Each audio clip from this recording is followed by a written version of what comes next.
Hello, fellow Rebel Capitalists. Hope you're well. Back with the live streams. I think we've got internet. I think this is going to work. And I'm back on my computer instead of my cell phone, which didn't work too well last time. But we'll give it a shot. So I just had a conversation about real estate with the real estate expert himself, Ken McElroy.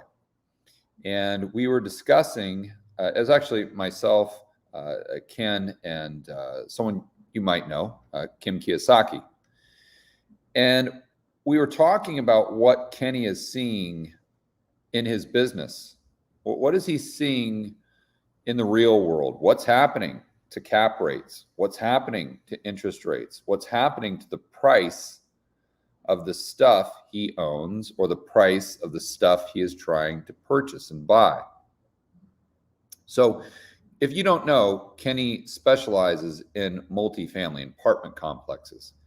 And he has a fund, many funds, and he owns about 1.5 billion with a B in apartment homes, apartment complexes, mostly in Phoenix and in Texas, or excuse me, in Arizona and Texas. So he's constantly buying these properties. Now, the thing with Kenny, though, is he's buy and hold.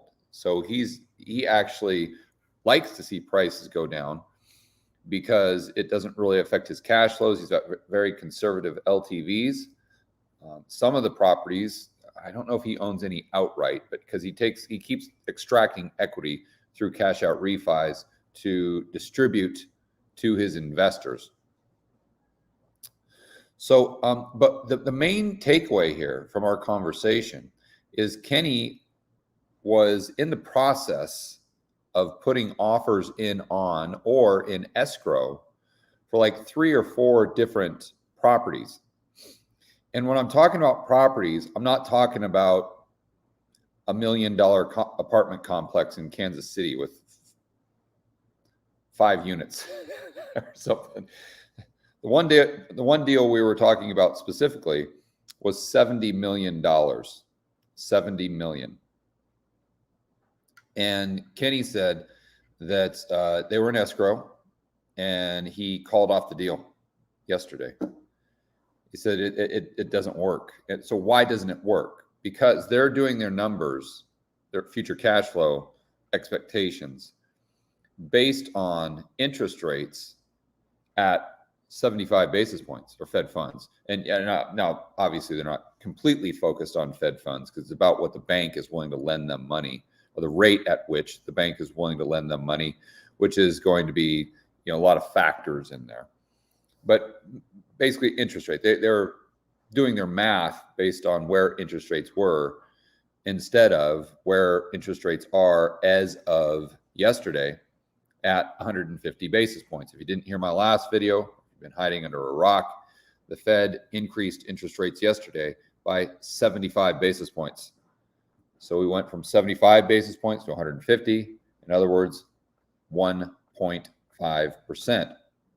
So what happens on these deals is that additional cost for capital comes out of cash flow. And that cap rate is a derivative of the cash flow. So if the cash flow goes down, well, then the price has to come down and the cap rates have to start going back up, because even if that cap rate, even if the price goes down to match the existing cap rate, right? The price goes down or the cash flows go down and the price goes down to reflect the cash flows, then the cap rate also has to include what future cash flow expectations will be. So you see this compression and you see this decrease in prices, which is really where I'm going with this. Now, I also wanted to give you some other insider information. Kenny's buddies are all just like Kenny. They're all guys in the multifamily space. They all own all these apartment buildings all across the United States. And when I mean all of his buddies, I'm talking about he probably knows 20 other people that are in his network that do the exact same thing he does. Maybe not to the degree, but all these guys they're players. They're all managing, they all own well north of $500 million in apartment complexes. So they're in the process, or were in the process of buying a lot as well for the last, let's say, 2 years, year and a half. Now, what happens when you go into one of these deals? A lot of times what the buyer will do to sweeten the deal is they'll offer to give a non-refundable down payment. Or what do we call this in residential? I haven't bought a house in the United States in so long, but the non-refundable, usually it's like at least it was when I was buying in Kansas City, it's like $1,000 you'd have to give as, I forgot the term, you guys probably know, but it's basically a non-refundable deposit. And so in the world in which Kenny lives, earnest money, there you go. Thanks, Jimmy. Appreciate it. So in the world that Kenny deals with, it's not $1,000. It's actually $1 million. So you have to give the seller $1 million in what is essentially earnest money to kind of sweeten the deal and say, hey, we're serious. And Kenny told me that every single one of his buddies that is in the process of buying right now that had given earnest money of $1 million has walked. Let me say that again. Every single one of Kenny's buddies that he knows that was in the position of being in escrow as a buyer that had already given essentially $1 million non-refundable deposit because of what they have seen in the economy, what they have seen with interest rates, what they have seen with mortgage rates, what they have seen with the inversion of the yield curve on Monday, and all these things that we talk about on the Rebel Capitalist channel. Because of what they have seen in the last week or so, or a couple weeks, they have decided that it's a better decision to walk away and just give the seller that $1 million than move forward with the deal. We're talking about smart money here. We're talking about guys who are pros, experts, who really get it and have a massive edge. So this is some insider information I wanted to share with you. And I think it's incredibly relevant, just massive value.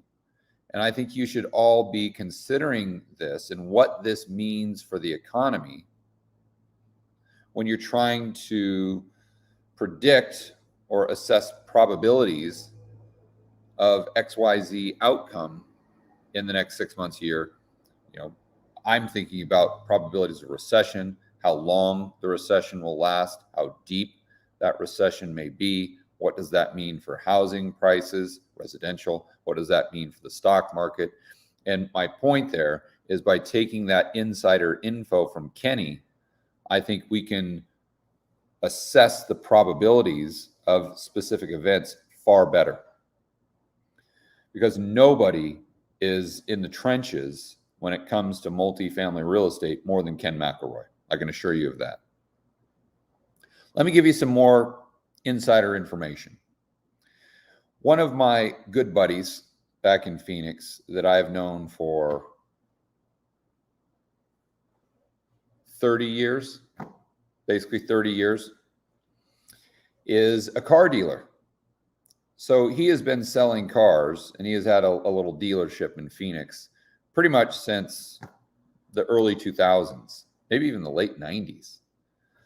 So he has been selling cars for a long time. He's basically like a used car version of Kenny. He is the pro of the pros. And his model is not selling high-end cars or anything like that. And he owns his own little car dealership. But he's always sold to kind of the average Joe and Jane. So he'll go at the wholesale auction, the dealer auctions, and he'll buy all these cars, and then he'll put them on Craigslist or eBay or OfferUp and all these other sources, and then he'll sell his inventory. And he usually sells about 30 to 40 cars per month. And the price range of these cars, and it's, if he finds a deal on one, he'll go ahead and buy it, even if it's out of that price range, just because he can flip it and make a good profit. But usually he's dealing in a price range between $3,000 and probably $15,000. So that's what he is selling the cars for. So he's buying them at auction, and then when he is selling the cars, his asking price is usually between $3,000 to $15,000. That's kind of the price range. So you're really looking at middle class. You're looking at maybe poor middle class, but really kind of he has his finger on the pulse of the purchasing power of the average Joe and Jane, and he sees it every single day. Not only that, he sees what's happening with the dealers and other dealers, because he's at these auctions every single day, and he knows everybody in the business, everybody in Phoenix. So one thing that he shared with me at dinner the other night that I found fascinating, and I think you will too, is when these PPP loans went out, almost every single dealer in Phoenix got one, whether they needed it or not. And so what happened is he saw the prices at the auctions just skyrocket, because you had all these guys with money, free money, quote unquote, and they were just bidding up the price of everything. So this is one reason that you saw the price. What he said is that the bids went up, and it squeezed the margins. And then because the consumer had more demand, then the prices go up as well to maintain those same margins. But because there was so much demand from the retail side, because of the stimmy checks and because of the PPP loans themselves, the demand, the demand increased significantly. So even though the margins remained the same after this kind of messy process of margins being compressed because all the dealers are bidding up, and then demand going up from the consumer, therefore those margins increase a little bit, but the dealers are making way more money because their volume increased to such a significant degree. And he would tell me this. I'd call him on the phone, and I talk to him even when I'm in Columbia. And actually, he comes down and visits me quite often. And I'd say, we always talk business because I'm a car guy, and we just really enjoy that dialogue. And over 2021, I mean, he was telling me, dude, business has never been better. It is exploding. He goes, I cannot keep cars on the lot. I buy them at auction, and I'm literally just the second I put an ad on Craigslist or whatever, I get 10 calls wanting to buy that car. He goes, I've never seen anything like this in my entire life. This is what he was saying throughout 2021. So fast forward to our dinner conversation the other night. This was last week prior to me coming to Belize. And I said, hey, dude, what's going on? Are you still seeing that explosion in demand? Do people really have the purchasing power? I know their savings has drawn down. I've been talking about this on the channel. What have you seen on your end? And he's like, no, you don't understand. He goes, we went from having the highest demand I've ever seen to probably the lowest. He goes, nothing is moving, nothing. And he said, this is as of maybe a month ago, maybe 2 months ago, he started to see the decline in phone calls that he was getting. And then he said for, maybe a month ago or so, 3 weeks ago, the calls just stopped to the point where he's now having to lower the prices significantly on his inventory to keep it moving. And I said, okay, well, what's going on with the auctions? He's like, well, those guys are still bidding it up. So the margins are really being compressed because they're bidding up prices. I'm having to lower them.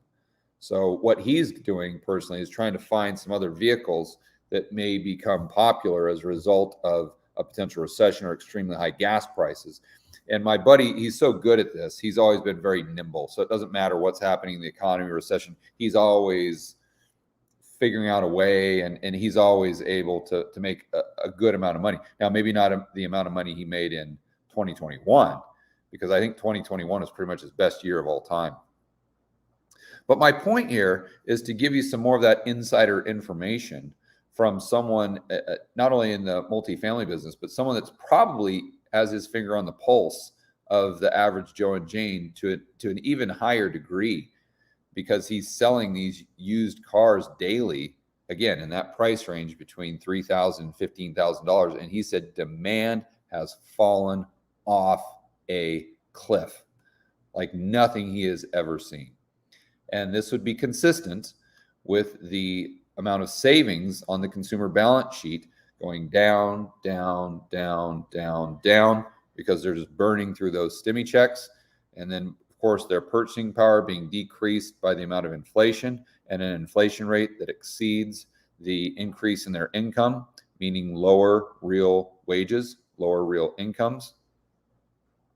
And then, of course, you combine this with the explosion in credit card purchases. And, the mainstream economists like to look at that and say, oh my gosh, well, look at how strong the consumer is. No, I think Schiff nails this when he says it's not that the credit card debt is exploding because people feel so good about the economy. The credit card debt is exploding because people are having to put their groceries on a credit card because they're being squeezed from so many other directions. And a lot of them have burned through that savings that they accumulated during 2020 and 2021 as a result of spending less and getting all this quote unquote free money from the government. Let's go back also to my conversation I had earlier today with Danielle DiMartino Booth. She pointed out another view that I find very interesting, and to kind of piggyback on what Schiff says all the time, which I agree with the people burning through their savings. That's why the credit card debt is going through the roof. She said also, in her view, it's because some people got acclimated to this purchasing power. They're consuming far more than they produce because of the free money from the government, and they've wanted to maintain that lifestyle. They've kind of gotten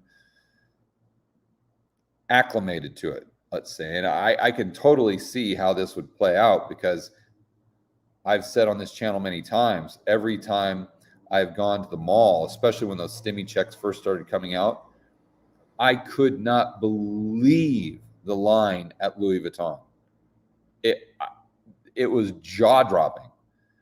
And the people in line didn't look like they were your typical high earner, let's say.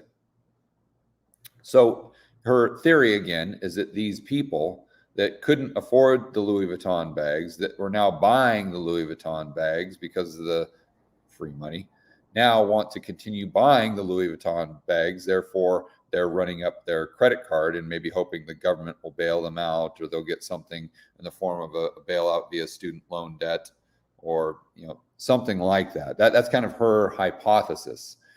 And that makes a lot of sense, especially when you combine those two ideas.